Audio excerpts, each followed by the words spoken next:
지금 충격적인 일이 벌어졌다고 합니다. 미국 CNN 뉴스에서 방송된 한국 영상 때문에 수많은 중국인들이 경악하고 분노했다고 합니다. 심지어는 CNN 본사로 항의 메일과 전화가 쉴 새 없이 왔을 정도로 불타고 있는데요. 이러한 상황을 예상한 취재 담당 기자가 결국 충격적인 발언을 해 중국인은 물론이고 전 세계가 경악을 하고 있다는데요. 과연 무슨 일일까요? 오늘의 사연에서 바로 확인해 보세요. 안녕하세요. 저는 에밀리 윌리엄스라고 해요. 올해 31살이고 CNN의 베테랑 기자이죠. 제 앞에는 늘 세상이 펼쳐졌죠. 지난 20년 동안 전 세계를 누비며 수많은 사건을 직접 목격했어요. 전쟁터에서 폭발이 일어나는 순간도, 자연재해로 무너진 도시도, 정치 스캔들로 흔들리는 권력의 중심도 지켜봤어요. 그런 만큼 웬만한 일에는 놀라지 않았죠. 하지만 이번 취재는 뭔가 달랐어요. 온라인에서 이슈가 터졌거든요. 한국에서 중국인 관광객들이 차별받고 있다는 주장이 여기저기 퍼졌죠. 바이럴 영상, 분노에 찬 게시글, 자극적인 헤드라인들이 한국을 배척적인 나라로 그렸어요. 이게 사실일까요? 아니면 그냥 또 하나의 과장된 소셜미디어 논란일까요? 사실 한국과 중국은 오랜 역사를 공유하는 이웃 국가예요. 경제적으로도 긴밀하게 연결돼 있고 수많은 관광객이 오가죠. 하지만 문화적 차이와 역사적 갈등이 때때로 긴장감을 만들어요. 몇 년 전에도 비슷한 논란이 있었어요. 중국 네티즌들은 한국이 중국 문화를 무시한다고 비난했고, 한국에서는 일부 중국 관광객들의 무례한 행동이 문제로 떠오르기도 했어요. 그렇다면 이번 논란의 진실은 무엇일까요? 단순한 오해일까요? 아니면 정말 근거가 있는 문제일까요? 저는 직접 확인해 보고 싶었어요. 제 상사는 직접 확인해 보라고 했어요. 그래서 지금 여기 제 후배 기자 미셸 카터와 함께 서울로 향하는 비행기에 오르려 했죠. 미셸은 젊고 열정적이며 여전히 모든 이야기 속에서 마법을 믿고 있었어요. 전 그런 그녀가 참 좋았어요. 뭔가 찾을 수 있을까요? 미셸이 옆자리에서 물었어요. 저는 어깨를 으쓱했어요. 가봐야 알겠죠. 하지만 제 예상으로는 아마 아닐 거예요. 출발 전에는 해야 할 일이 많았어요. 자료 조사는 기본이었고, 관련 기사와 보고서를 샅샅이 훑어봤어요. 현지에서 만날 인터뷰도 미리 정리했죠. 비자와 여권을 다시 확인하고 필수 서류를 챙겼어요. 예전에 한국을 방문한 적이 있었지만 이번에는 조금 다른 느낌이었어요. 단순한 여행이 아니라 진실을 찾는 여정이었으니까요. 짐을 싸면서도 신경이 곤두섰어요. 카메라 장비, 노트북, 녹음기 같은 기자 필수품을 빠짐없이 챙겼고, 혹시 모를 상황에 대비해 여분의 배터리와 보조 장비도 준비했어요. 비행기에서 읽을 자료까지 넣고 나서야 짐을 닫을 수 있었어요. 공항에서 출국 수속을 마치고 비행기에 오르자 미셸이 기대에 찬 눈빛으로 저를 바라봤어요. 이제 진짜 시작이네요. 전 창밖을 바라보며 가만히 웃었어요. 그러게요. 진실이 어떤 모습일지 직접 확인해야죠. 12시간이 지난 후 우리는 인천국제공항에 도착했어요. 전 솔직히 긴장했어요. 차가운 시선, 불친절한 직원, 배제의 흔적 같은 걸 예상했거든요. 그런데 공항에 발을 디디자마자 뭔가 이상했어요. 공항은 너무나도 깨끗했어요. 여러 언어로 된 안내판이 있었고 중국어도 포함돼 있었어요. 직원들은 효율적으로 움직이며 주저없이 승객들을 도왔어요. 한 중국인 노부부가 짐을 옮기느라 애를 먹고 있었는데 제가 나서기도 전에 젊은 한국인 공항 직원이 달려가 짐을 번쩍 들어 올리며 환하게 웃었어요. 미셸이 제 옆구리를 슬쩍 찔렀어요. 이건 우리가 예상했던 거랑 다르네요. 저는 천천히 고개를 끄덕였어요. 그러게요. 짐을 찾고 공항 밖으로 나왔어요. 저널리스트로서의 감각이 발동했어요. 한순간만으로는 판단할 수 없죠. 어쩌면 진짜 문제는 도시에 있을지도 몰라요. 하지만 뭔가 이상했어요. 인터넷에서 본 것과는 너무나도 다른 풍경이었거든요. 이 이야기는 우리가 생각했던 것보다 훨씬 복잡한 진실을 품고 있을지도 몰라요. 저희는 처음으로 서울 한가운데 명동으로 계획을 잡았어요. 명동에 발을 들이자마자 활기가 온몸을 감쌌어요. 네온사인이 반짝이고 유리창에 알록달록한 불빛이 반사됐어요. 거리에는 사람들이 북적였고 여기저기서 한국어, 영어, 중국어, 그리고 다른 언어들이 섞여 들렸어요. 길거리 음식이 지글지글 익는 냄새가 코를 찔러서 저도 모르게 배에서 꼬르륵 소리가 났어요. 우리가 예상했던 차가운 분위기와는 전혀 달랐어요. 미셸과 저는 눈을 마주쳤어요.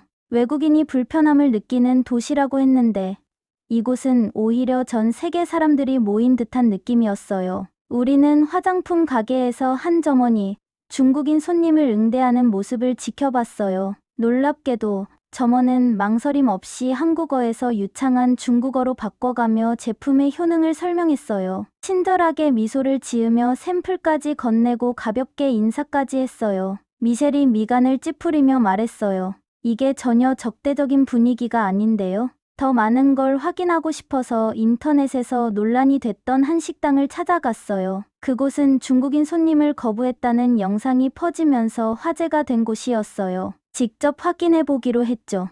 문을 열고 들어서자 따뜻한 공기가 저희를 감쌌어요. 고기 굽는 냄새와 마늘 향이 가득 퍼져 있었어요. 한 종업원이 환한 미소로 다가왔어요. 제가 준비했던 중국어로 말을 걸었어요.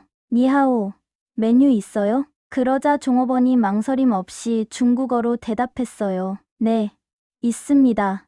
이쪽으로 오세요. 맛있는 음식이 많아요. 혹시 알레르기 있으세요? 순간 당황했어요. 예상과 너무 달랐거든요. 테이블에 앉으면서도 의아했어요. 서비스는 친절했고 어색한 기색도 없었어요. 손님을 가려받는다는 느낌은 전혀 없었어요. 뭔가 이상한데요?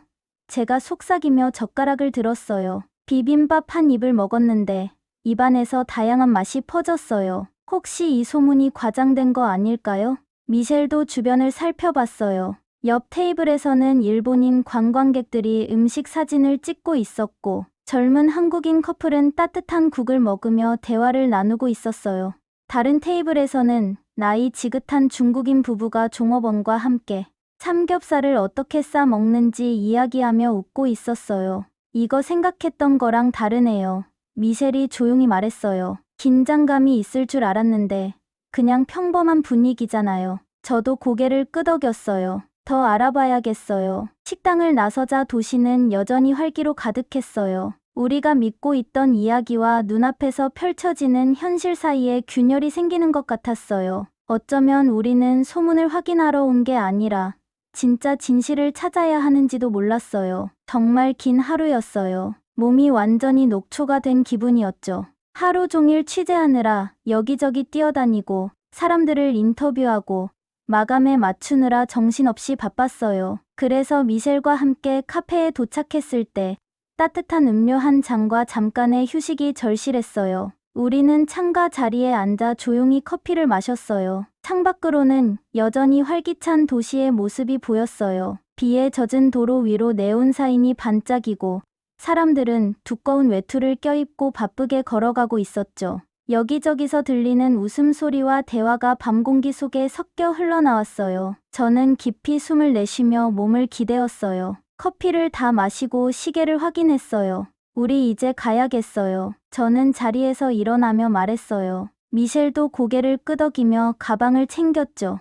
우리는 택시를 잡아타고 숙소로 향했어요. 그런데 택시를 타고 한참 가던 중 저는 가방 속에서 휴대폰을 찾으려고 손을 뻗었다가 깜짝 놀랐어요. 내 가방. 저는 속삭였어요. 손을 다시 한번 더듬었지만 가방은 없었어요. 점점 불안해졌죠. 없어요. 미셸이 제 쪽을 돌아보며 놀란 눈으로 물었어요. 뭐가 없어졌다는 거예요? 내 지갑이랑 여권, 기자증까지 다 들어있는 가방을 카페에 두고 나왔어요. 저는 이마를 짚으며 한숨을 쉬었어요. 망설일 것도 없이 우리는 택시 기사님께 다시 카페로 돌아가 달라고 부탁했어요. 가는 내내 속이 울렁거렸어요. 수백 가지 최악의 경우를 머릿속으로 떠올렸죠. 카페에 도착했을 때 저의 심장은 미친 듯이 뛰고 있었어요. 카페 안에는 여전히 손님들로 북적였어요. 저는 안으로 뛰어들어가며 두리번거렸어요. 그러다 카운터 뒤에 서 있는 바리스타와 눈이 마주쳤어요. 우리가 주문을 받았던 그 직원이었어요. 그녀는 저를 보자마자 밝게 웃으며 말했어요. 손님, 이거 두고 가셨어요. 그녀는 카운터 밑에서 제 가방을 꺼내 주었어요. 저는 급히 지퍼를 열어 안을 확인했어요. 현금도, 카드도, 작은 취재 노트까지 모두 그대로 있었어요. 저는 믿기지 않는다는 듯 그녀를 쳐다보며 말했어요. 정말 감사합니다. 이럴 수가 있나요? 그녀는 마치 당연한 일이라도 되는 것처럼 미소 지었어요. 그럴 수도 있죠. 그날 밤, 저는 침대에 누워 그 순간을 곱씹었어요. 제 나라에서였다면 카페에 두고 온 가방은 다시 찾을 가능성이 거의 없었을 거예요. 그런데 여기는 달랐어요. 낯선 사람이 제 가방을 그대로 보관해 주었어요. 며칠 뒤, 이번에는 미셸에게 비슷한 일이 벌어졌어요. 택시에서 내린 직후 미셸이 갑자기 멈춰섰어요. 내 휴대폰. 그녀가 숨을 들이마셨어요. 택시에 두고 내린 것 같아요. 우리는 급히 그녀의 번호로 전화를 걸어봤지만 아무도 받지 않았어요. 미셸의 얼굴이 창백해졌어요.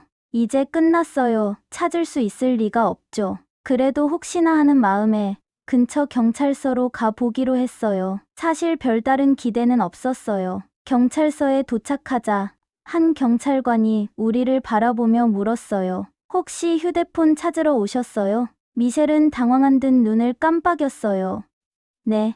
경찰관은 서랍을 열더니 휴대폰 하나를 꺼내 보여줬어요. 택시 기사님이 방금 가져다 주셨습니다. 손님 거 맞나요? 미셸은 떨리는 손으로 휴대폰을 받았어요. 목소리가 간신히 나오는 듯했어요. 그분이 그냥 가져다 줬다고요.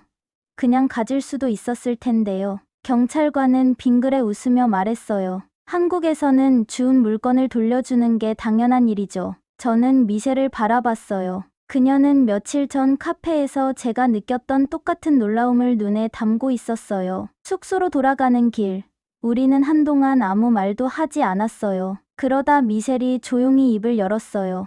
우리, 이 나라를 잘못 알고 있었던 것 같아요. 저는 고개를 끄덕였어요. 그러게요. 저도 그렇게 생각해요. 한국 땅에 발을 디딘 순간, 이곳이 평범한 곳이 아니라는 걸 직감했어요. 공기 자체가 달랐어요. 어디를 봐도 절도 있는 움직임뿐이었어요. 저희가 서울 외곽의 한 군 부대를 방문했어요.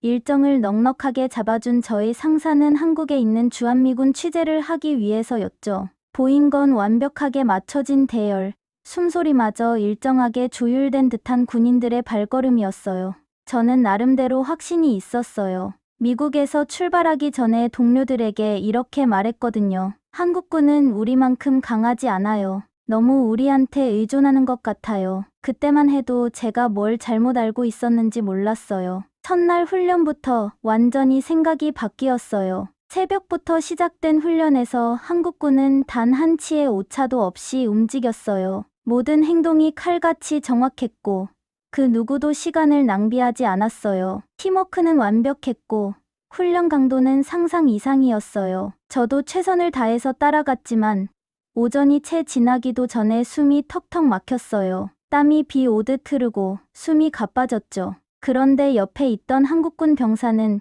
전혀 힘든 기색도 없었어요. 저를 한번 쳐다보더니 조용히 고개를 끄덕였어요. 그 눈빛이 마치 더 할 수 있지 않나요? 라고 말하는 것 같았어요. 저도 질 수 없어서 똑같이 고개를 끄덕였어요. 포기할 수 없었거든요. 그날 밤, 한 대령님이 저를 집으로 초대하셨어요. 처음엔 망설였어요. 저는 여기서 침묵을 다지려고 온 게 아니니까요. 그런데 대령님은 묵직한 권위가 있으면서도 따뜻한 느낌이 있었어요. 결국 초대를 받아들였죠. 대령님 댁은 크진 않았지만 따뜻한 분위기가 감돌았어요. 집에 들어서자마자 사모님께서 환하게 웃으며 반겨주셨고 저를 앉히시더니 직접 만든 음식을 내오셨어요. 김치, 불고기, 밥, 그리고 깊고 진한 향이. 나는 국까지 예전에 한국 음식을 먹어본 적은 있지만 이건 차원이 달랐어요. 제가 처십을 떼자 대령님이 말씀하셨어요. 제 아버지가 한국전쟁 때 미군과 함께 싸우셨습니다. 잠시 잔을 바라보시더니 저를 보며 말을 이으셨어요. 미군이 없었다면 지금의 한국은 없었을 겁니다. 그 은혜를 잊지 않습니다. 순간 목이 메었어요. 역사책에서 본 적은 있지만 직접 듣는 건 전혀 다른 느낌이었어요. 우리 사이에 이렇게 깊은 역사가 있었는지 몰랐어요. 제가 솔직하게 말했어요. 대령님은 미소를 지으며 말씀하셨어요. 그건 역사만이 아닙니다. 우리 사이엔 유대가 있어요. 우리는 동맹이지만 그보다 더 중요한 건 전우입니다. 주위를 둘러보니 사모님께서 다시 음식을 내오고 계셨고 어린 딸은 젓가락질을 하려다가 실패하고는 깔깔 웃고 있었어요. 이건 단순한 환대가 아니었어요. 가족 같았어요. 저는 여기 오기 전까지 의구심이 많았어요. 하지만 그 식탁에 앉아있는 순간 깨달았어요. 한국의 힘은 단순한 군사력에 있는 게 아니었어요. 그들의 철저한 규율, 동료를 향한 믿음, 그리고 흔들리지 않는 의지가 진짜 힘이었어요. 그리고 집밥 한 숟갈을 더 뜨면서 문득 생각했어요. 나는 여기 가르치러 온 게 아니라 배우러 온 거구나. 밤 공기가 차가웠어요. 옷을 뚫고 스며드는 듯한 냉기에 피부가 저릿했어요. 숨을 내쉴 때마다 희미한 입김이 퍼졌고 저는 조심스럽게 숲을 가로질러 움직였어요. 주변의 한국 군인들은 거의 소리 없이 이동하고 있었어요. 그들의 움직임은 정확했고 마치 몸에 배어있는 듯 자연스러웠어요. 저도 그들처럼 움직이려 했어요. 조용하고 신중하게. 하지만 지형이 울퉁불퉁해서 한 걸음 잘못 내딛는 순간 균형을 잃고 미끄러지고 말았어요. 발밑에서 돌과 흙이 함께 쏟아졌고 저는 본능적으로 충격에 대비했어요. 그때 단단한 손이 제 팔을 붙잡았어요. 한 대령님이었어요. 조심하세요, 기자님. 그분의 목소리는 차분했고 소나기는 흔들림 없었어요. 저는 심장이 아직도 두근거리는 걸 느끼며 숨을 들이마셨죠. 감사합니다. 한 대령님은 잠시 저를 바라보다가 고개를 끄덕이고 손을 놓았어요. 아주 작은 일이었지만 그 순간 무언가 달라졌어요. 이건 단순한 훈련이 아니었어요. 이들은 단순한 동료가 아니었어요. 제게 그들은 전우였어요. 그리고 그 순간 저를 둘러싸고 있던 보이지 않는 벽 언어, 문화, 국적이 점점 희미해지기 시작했어요. 그렇게 한국 군부대 취재를 마친 뒤 다시 서울로 복귀를 하고 슬슬 서울에서의 조사를 마무리하고 있었어요. 저희는 한국에서 차별을 찾아내려 했어요.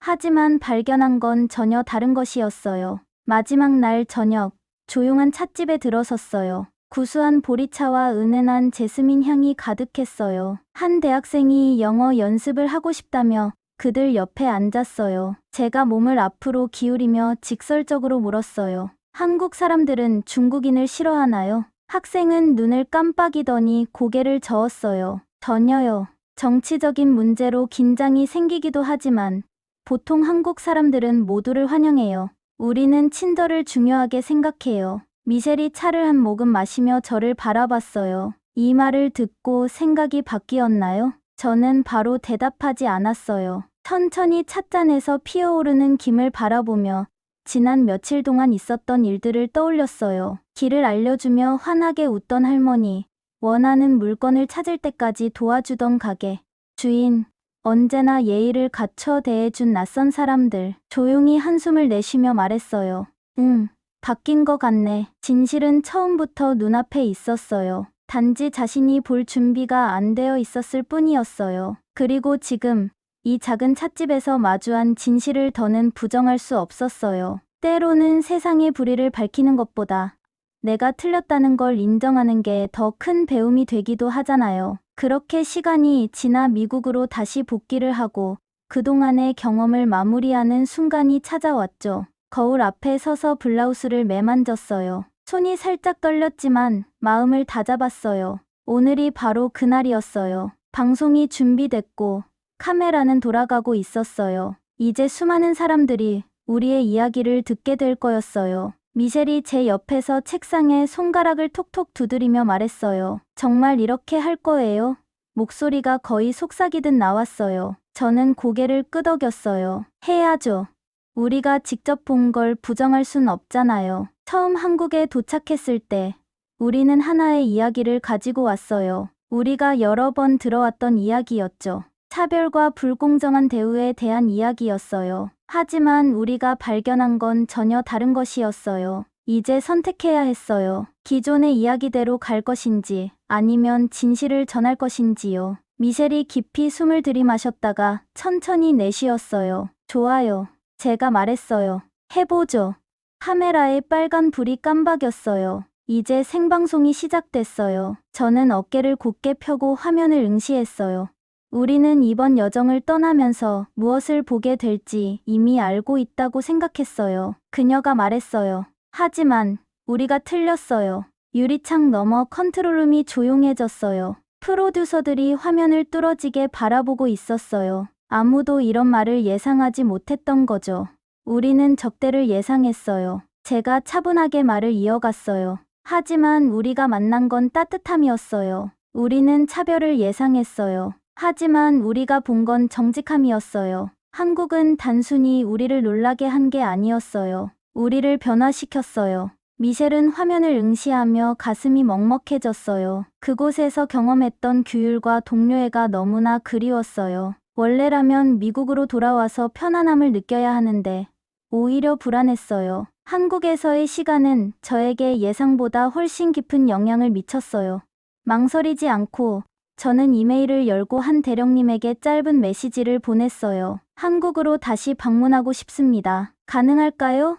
다시 돌아가고 싶어요. 몇 시간 후 답장이 도착했어요. 단 4마디였어요. 언제든 환영합니다. 미셸과 저는 방송을 마쳤어요. 가슴 속 무거운 돌이 내려앉는 기분이었어요. 이건 단순한 뉴스 리포트가 아니었어요. 고백이었고 깨달음이었어요. 우리는 하나의 진실을 찾으러 떠났지만 전혀 다른 진실을 발견했어요. 그리고 그 진실은 우리가 기대했던 것보다 훨씬 더 강력한 것이었어요. 한국의 이야기는 분열이 아니라 하나됨이었어요. 배척이 아니라 존중이었어요. 마지막으로 카메라를 바라보며 생각했어요. 이게 바로 세상이 알아야 할 이야기야. 여러분 오늘의 사연 어떠셨나요? 참 많은 이야기가 오갔죠. 사실 처음엔 우리도 의심했어요. 한국이 외국인들에게 불친절하다, 차별이 있다. 그런데 직접 눈으로 보고 겪으면서 완전히 생각이 바뀌었어요. 한국이 가진 따뜻함, 정직함, 그리고 서로를 존중하는 문화, 이건 숫자로도 기사로도 표현할 수 없는 가치였습니다. 우리는 한국을 너무나도 잘 알고 있다고 생각하지만 어쩌면 세상이 만들어낸 편견에 갇혀 있었던 건 아닐까요? 오늘 이야기 속에서 여러분은 어떤 부분이 가장 인상 깊으셨나요? 그리고 만약 외국인 친구가 한국을 오해하고 있다면 여러분은 뭐라고 이야기해주고 싶으세요? 오늘 이야기 중에서 가장 인상 깊었던 장면은 무엇이었나요? 혹시 여러분도 일상에서 아, 이게 바로 한국이지 라고 느꼈던 순간이 있으신가요? 댓글로 여러분의 생각을 남겨주세요. 여러분의 이야기가 또 다른 사람들에게 한국의 진짜 모습을 알리는 소중한 기회가 될 수도 있습니다. 여러분의 소중한 의견 기다리고 있을게요. 그리고 영상이 재미있었다면 좋아요와 구독 꼭 부탁드립니다. 여러분의 응원 하나하나가 더 좋은 영상으로 돌아오는 힘이 됩니다. 또한 이 영상이 흥미로우셨다면 채널에 있는 다른 영상들도 꼭 한번 확인해 보세요. 더욱 놀라운 한국의 기술력과 감동적인 이야기들이 여러분을 기다리고 있습니다. 그럼 다음 이야기에서 또 만나요.